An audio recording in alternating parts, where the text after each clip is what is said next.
Hi everyone, it's Claire from ScrappyNerdUK and I am up for UK Scrap Addicts today and it's the first of the month.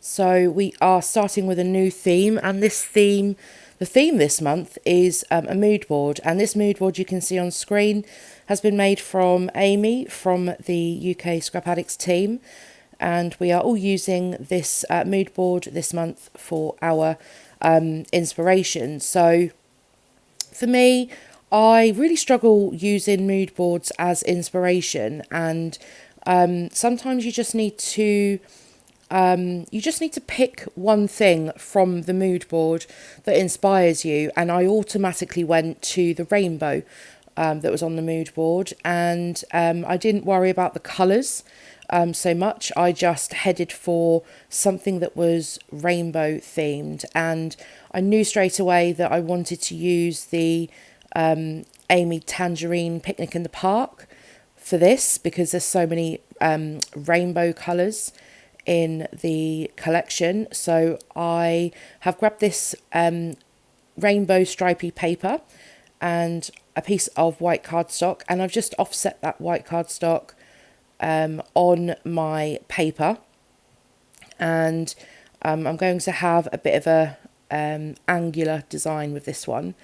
Now you notice I only stuck down one side of my cardstock because what I want to do is just trim out the rest of this pattern paper to use on another project, and so that bit then doesn't, you can't see it behind the white cardstock, so that bit then doesn't get wasted. So I'm just mounting my photo onto a piece of white cardstock. So I have a white border around my photo, and I do this quite a lot with my photos. I really find that a little white border helps to make the photo pop, and also separates it from the background. So I mostly always do that. And then I'm going to bring this piece of paper back in, and there was some black and white in the mood board as well. So I'm going to bring in the back of this is the back of the stripy paper. So I'm going to use that to add a layer behind my photo, and then I'm just going to use this blue plus sign, the little plus paper, to add a darker layer behind that as well, and that really helps to lift the photo from the background. So I'm going to make a start on my title, and I tend to do it this way so I have plenty of room to work my title in before I start adding all of my embellishments. And I decided to use the alphas from the same collection, and in the collection there's a cut apart sheet, and on the cut apart sheet it says, there's a little sentiment that says, let your colours shine. And what I wanted to do is replicate that title and just use alphas to spell that out instead. Now I don't have the word colours, but I have the word colour. And what I've done here is I've actually pulled, these are thickers from an older Vicky Bootin collection, and this word said colourful, so I just cut off the full part at the end, and I am going to go with the word colour. Now you see me here messing around with my title, and I'm just trying to get it so it sits in a position where it's linear with the photo, and I wasn't too happy with how I had those initially. They're just going a little bit too far over to the right, so I'm much happier with how that all sits in together. And one tip that I always I tend to follow, not always, is when I'm using alphas like this, I have them slightly wonky. So there's nothing worse than trying to get your alphas completely straight and sitting there for hours trying to line them up.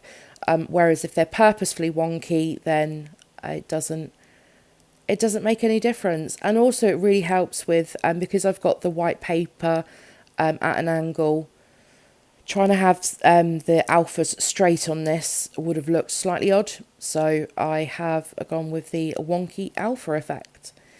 So now I'm just going through the die cut pack, and what I've ended up doing is there's actually 3 floral pieces in the die cut pack, and I'm going to use those 3 as the basis of my 3 embellishment clusters. So I've got one down to the right there, between the cardstock and between the pattern paper. Then this here is a little journaling tag with rainbows on the top and the bottom, but rather than using it as a journaling spot, I've just cut it in half and I've added the rainbows at the top and at the bottom of the photo. And here's the 3rd floral, so I do swap out, that's the smaller one. I'm going to swap out the smaller one to put that at the top, and then the bigger one to add that to the bottom right. And I was going to try and add these sunglasses on as I'm wearing sunglasses in the photo, but I just can't get that to work, so that goes back into the die cut pack. And next up, I'm going to have a look at these little foam thicker icons to see which ones I want to include. And I always cut my thickers pack up the right hand side, and then it makes it much easier to get the sheets in and out of the packaging, rather than trying to undo the adhesive from the bottom and pulling them out that way. That is my tip for today. Well, there's a couple of tips there.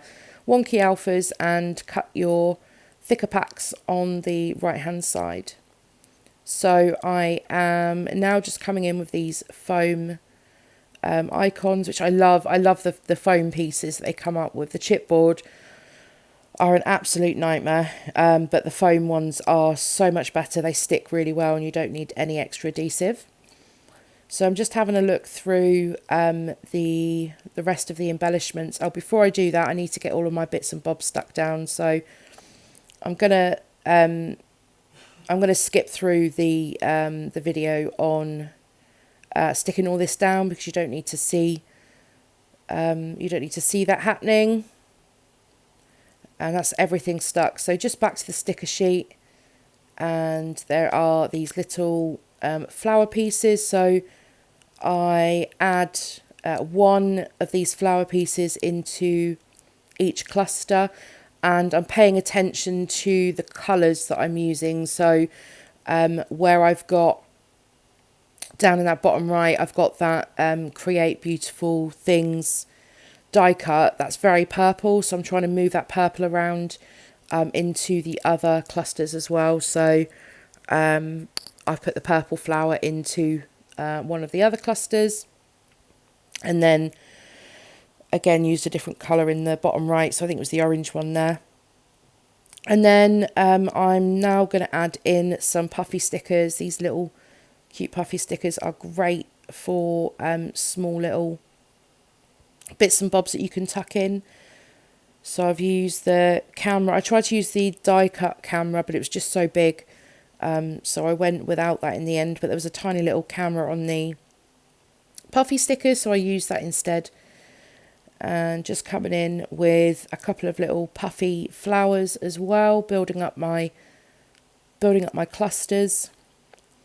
Trying to move all this stuff out of the way. Now I'm just going to lift the edges of this white cardstock, just using my nails, and that helps to separate the white from the pattern background, and it also gives you a bit of shadow underneath the white cardstock as well. And I hadn't stuck that side down, so just popping on some tape, and again just using my nail to ruffle up those the sides of the white cardstock. And then I wanted to add more embellishments in, so I came in with some more stickers, and there were 3 arrows on the sticker sheet. So I had the 3 arrows pointing in to the title or into the photo, and I'm just going to pop that one in the top there, and that's slightly overlapping the photo, but that's fine.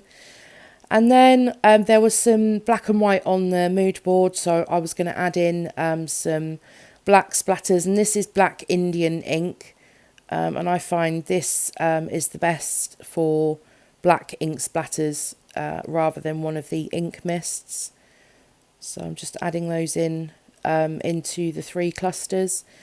And I am finished. So thank you very much for joining me today. If you're watching over on UK Scrap Addicts, then head on over to my channel, ScrappyNerdUK, and vice versa. And I'll leave the links in the description box down below, so you can go and follow me on both channels. And if you've enjoyed the video, please give it a thumbs up. Subscribe if you are new, and I will see you again next time. Bye.